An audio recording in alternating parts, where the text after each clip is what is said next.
Hello, hello, hello. I haven't gotten any skinnier, have I? Certainly with the Bard. Uh, I'm coming to you from the Hotel California. Now, this is a famous place. I was raised in California, Ojai, O-J-A-I, California. And typical California kid, the beach was there by Ojai, and 57 Chevy, black, tuck and roll. That's the upholstery. It wasn't me tucking and rolling. Well, I guess I have tucked and rolled a few times. Anyway, I wanted to share with you my experience partially in the Mormon church. Now, my parents were converted to Mormonism. We lived in Saginaw, Michigan. God, I think Monsanto or Dow Chemical was there. I was just a little thing, probably at 5, 6, 7 years old, and stake missionaries pounded on the door, and my mom let him in, and my dad became eventually fanatical in the Mormon church. He had a famous child molesting degree and resume. He fit right in. He fit right in. Anyway. At first, when you're a Mormon, you don't know anything. All you know is that people have love bombed you and pat you on the back, shake your hand, invite you everywhere, and you're like a celebrity. Even a kid. You have primary, and you get up in front of the class, speak, and you have power and authority. And pretty soon you're called into young women's or young men's program after you graduate from primary, and then there's presidents and secretaries and superintendents. They've got every title in the world. Well, God, you want to be a president? Who doesn't want to be a president except the Bard? All of you want to be a president or a supervisor or Sunday school superintendent. Now, there's one that went down the shithole about 15, 20, 25 years ago. My dad used to be the Sunday school superintendent, and he didn't have an education above, 12th grade. Anyway, at first it appears to be fun. You get to go to dances. God, you're all too young, but I remember gold and green balls. Now, that's not a condition that I have right now. It's not a senior condition. A gold and green ball was a dance. It was the name of the Mormon dance. And it was like, I don't know, every month, every 2 months, everybody'd come out, and the kids and the adults would all dance, and there'd be snacks and music, and it was fun. It was fun. Then when I was in YMCA, the YMCA, I don't know. I was in a men's program. We called it Mutual Improvement. It didn't improve me now, did it? So there's one of the first failures of the Mormon church. There was a Mutual Improvement Program. You can't change the Bard. They threw the mold away. Anyway, there I had a good time. I was in the youth group there, and we used to have what we called, oh God, my mind is slipping, the dance festival. That's what it was. We had a dance festival, and we would all practice for months and months with the girls, which was neat, and we would learn our dances, and then they would ship us to Salt Lake City, and we would be at the University of Utah, mostly I think, maybe BYU, and we would dance on the field and dance, in the ballrooms, and people would come. And of course, Mormons, it's like a vicious circle. They all clap for each other no matter what we're doing or how bad we are. So that was fun. It was really fun sleeping in the chapels. They don't do that anymore, probably because of the way I acted. They would put the girls on one side and the boys on the other side. I was on the girls' side all the time. They were running after me. Bard, out of here, out of here. Well, anyway, that's one of the reasons that the prophet received the revelation from Jesus one morning when they were having coffee that they don't want the girls and the boys in an open area together. They want polygamy and 14-year-olds married, but they don't want us guys having any kind of a, what do I want to say, good time? Anyway, Then I got married. I went off to BYU. Good grief, that was a really positive experience for me.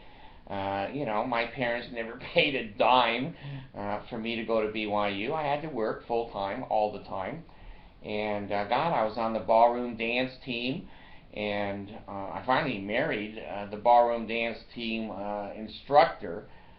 She was my first wife, and I wasn't a real good dancer. I was a good teacher, but I wasn't a good dancer. And that was a positive period of my life. And then I started having kids, and my God, my second wife said to me, "We don't even have to have sex. You just walk out," and she said, "I just walk around the bed and I'm pregnant," which was true. That was my high school sweetheart, Janet. We were boyfriend and girlfriend in 7th grade. Then when we got to 9th grade, it was boyfriend. No, it was girlfriend, because she found somebody older, like Danny Rodardi, and Anna. She rode around on the back of his motorcycle, and all I could do, I was so young, I just had to run behind him, trying to get her back and her love, but I wasn't much of competition. So anyway, those early days, 20s, were good. Good in the Mormon church. Oh my gosh, I was, teaching elders quorum and getting married in the temple. I got married to Janet in the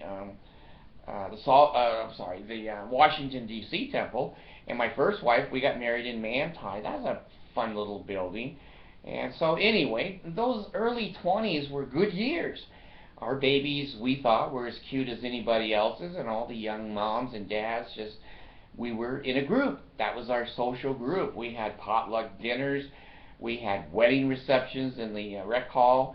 We had, the road show. There's something that went down the shitter with the Mormon church too. We loved the road show in Ojai. We used to build a float. No, not something that you drink. Something that has wheels. And we put, we looked for all of the virgins in the ward to ride on the float. But one was sick and the other was out of town. So anyway, we didn't have any virgins on the float. But we won the first prize in the city every year with our float. That was wonderful. Then we built our building. That was kind of fun. I got to paint back in those days, the members got to, we were blessed. Now you're janitors. We were construction workers back then. It's gone backwards. We had more sophisticated jobs, and so I helped paint the hallways and whatever. And it was good. It was good. As I got into my 30s, it started getting much harder. I now had, 190 kids. I ended up with 14. The rest of them died. Anyway, it was hard to pay tithing, and it was hard to work. I was working 2 jobs all the time, and always renting. We never could afford to own anything, and half the time the damn car wouldn't start.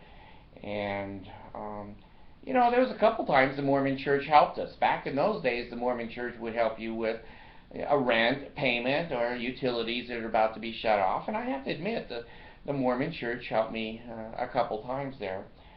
As I started to get into my 40s, it started to get a lot worse because I was having teenagers, and now I had all kinds of responsibilities. I again was a state dance director, ward dance director. I had teaching the elders quorum and a lot of, not big responsibility, because I was the bard. They weren't going to give me big responsibility, but they kept me busy. The chaotic stuff that the Mormon church does kept me busy, and having a few divorces in between didn't help with peace and harmony. So anyway, by the time I was in my late 40s, I really started looking. And when I resigned, you got to remember, I resigned twice. The bard don't do nothing once.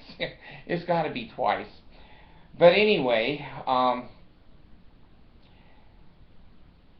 resigned and I got rebaptized. Now that's a stupid bard right there. It was hard. And then I started looking at the doctrine. and Joseph marrying 14-year-olds, and Brigham Young, no blacks, no gays, women's rights, ERA, things were not just falling together for me.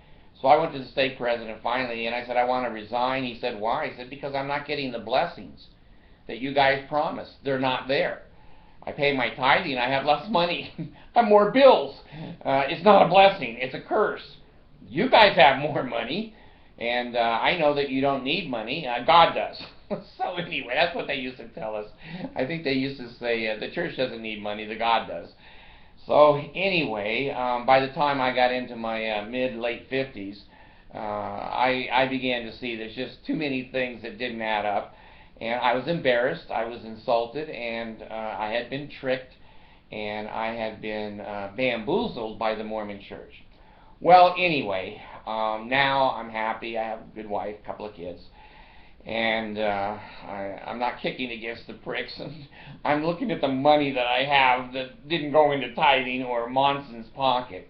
So anyway, I have a link down below. I want you to look at it. It is the song of my life that describes me in the Mormon church.